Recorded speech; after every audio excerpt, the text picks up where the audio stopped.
Hi to all. ఈ cake వచ్చేసి anti gravity cake. ఈ కేక్ని ఎలా చేయాలో చూద్దామా మరి. సో ఈ వీడియోలో ఈ కేక్ని నేను ఎలా ప్లాన్ చేశాను, ఎలా చేశాను అన్ని డీటెయిల్స్ అయితే క్లియర్గా ఎక్స్ప్లెయిన్ చేస్తాను. ఎవరైనా మీకు యాంటీ గ్రావిటీ కేక్స్ ఆర్డర్ ఇచ్చినప్పుడు చేయడానికి ఈజీగా ఉంటుంది. సో కస్టమర్ కేక్ ఆర్డర్ వచ్చేసి 1 kgలో చాక్లెట్ ట్రఫుల్ కేక్ అయితే ఆర్డర్ చేశారు. సో నేను 7 inches కేక్ టిన్లో 1 kg చాక్లెట్ ట్రఫుల్ కేక్ చేసి కొంచెం ఎక్స్ట్రా కేక్ స్పాంజ్ చేసుకొని అందులో చాక్లెట్ గనాస్ వేసేసి ఇలా మొత్తం మిక్స్ చేసుకున్నాను. సో వీడియోలో చూస్తున్నారు కదా, ఇలా 2 డవల్స్ని పెట్టుకొని అక్కడ చాక్లెట్ స్పాంజ్లో గనాచ్ వేసి చేసిన మిక్సింగ్ని ఇలా డవల్స్కి అంతా కూడా అప్లై చేస్తున్నాను. సో ఏంటంటే కొంచెం సేపు మనం ఫ్రిడ్జ్లో పెట్టినప్పుడు ఇది ఇందులో చాక్లెట్ ఉంటుంది కాబట్టి ఇదంతా సెట్ అయిపోతుంది. సో నేను ఒక 15 minutes ఫ్రిడ్జ్లో పెట్టి తీసి మళ్ళీ దానిపైన కూడా చాక్లెట్తో కోటిస్తున్నాను. ఎందుకంటే యాంటీ గ్రావిటీ కేక్లో మనకి మెయిన్ వచ్చేసి ఈ గ్రావిటీ అనేది స్ట్రాంగ్గా ఉండాలి. సో మనం ఎప్పుడైతే చాక్లెట్తో కోట్ చేస్తామో అది ఏం పడిపోకుండా స్ట్రాంగ్ ఉంటుంది అనేసి నేను ఇలా బ్రష్ చేస్తున్నాను. ఆ తర్వాత ఒక 10 minutes కూడా నేను మళ్ళీ ఫ్రిడ్జ్లో పెట్టాను. సో నాకు కస్టమర్ ఇచ్చిన రిఫరెన్స్ పిక్చర్లో ఇలా మొత్తం పోరబుల్ చాక్లెట్ అంతా మొత్తం బేస్ మీద పడిపోయి ఉంటుంది. బోర్డు పైన వీడియోలో చూపించిన విధంగా ఇలా స్పూన్తో అయితే వేసుకుంటూ వెళ్ళానండి. సో ఆ తర్వాత ఒక 10 minutes వరకు నేను ఫ్రిడ్జ్లో పెట్టుకున్నాను. సో ఈలోపు నేనేం చేశానంటే నేను తీసుకొచ్చుకున్న చాక్లెట్స్ అన్నీ కూడా అంటే షార్ట్స్ కానీ ఫెర్రో రోచెస్ కానీ లేదంటే కిట్ క్యాట్స్ ఇవన్నీ కూడా నేను రేపర్స్ అన్నీ కూడా తీసి ఇలా బౌల్ అంతా వేసి పెట్టుకున్నానండి. అలాగే ఫెర్రో రోచెస్కు ఇంకా కిట్ క్యాట్స్ కూడా తీసి పెట్టుకున్నాను. ఒక 10 minutes తర్వాత ఫ్రిడ్జ్లో నుండి కేక్ తీస్తే ఇలా కొంచెం గట్టిపడింది. ఫస్ట్ నేను వచ్చేసి కిట్ క్యాట్స్ని పెట్టాను, తర్వాత ఫెర్రో రోచెస్ పెట్టుకొని ఆ రిమైనింగ్ ఉన్న గ్యాప్స్లలో షార్ట్స్ తోటి అయితే ఈ వీడియోలో చూపించిన విధంగా పెట్టుకుంటూ వెళ్ళాను.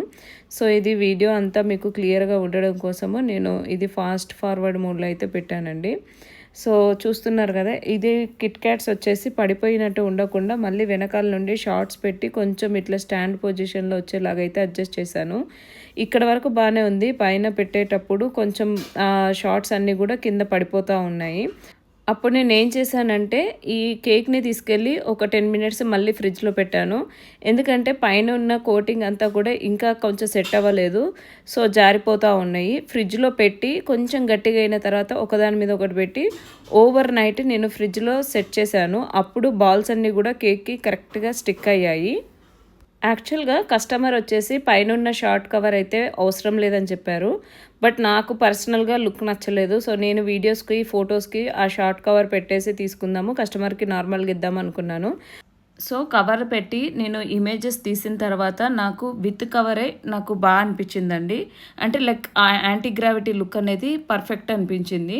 సో వితౌట్ ఇది నాకు పెద్దగా నచ్చలేదు. బట్ స్టిల్ నేను ఒకసారి కస్టమర్కి సజెస్ట్ చేయడం బెటర్ ఏమో అనిపించి నేను కవర్ ఉన్న పిక్చర్ అలాగే వితౌట్ కవర్ది 2 షేర్ చేశాను. వాళ్ళకి కూడా షార్ట్స్ కవర్ పెట్టింది నచ్చింది.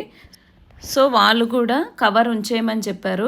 బట్ ఇక్కడే వచ్చింది ప్రాబ్లమ్. ఎందుకంటే విత్ కవర్తో అయితే బాక్స్ హైట్ అయితే సరిపోదండి. సో నేను అప్పుడు చెప్పాను, నేను టూత్ పిక్ నేను సపరేట్గా ప్యాక్ చేసి ఇస్తాను, మీరు కేక్ కటింగ్ అప్పుడు దాని మీద కేక్ మీద నేను ఫోటోలో ఏ విధంగా అయితే పెట్టానో దాని మీద అలా పెట్టేసుకోండి, అప్పుడు లుక్ బాగుంటుందని చెప్పాను. కస్టమర్ ఫీడ్బ్యాక్ అయితే చాలా బాగా ఇచ్చారండి. నేను అది కూడా ఇక్కడ షేర్ చేస్తున్నాను.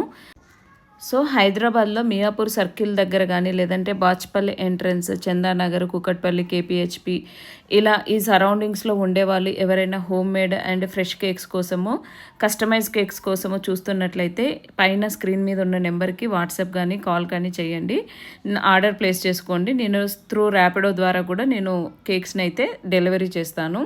సో ఐ హోప్ ఈ వీడియో మీ అందరికీ యూజ్ అవుతుందని అనుకుంటున్నాను. Thank you for watching. Bye bye.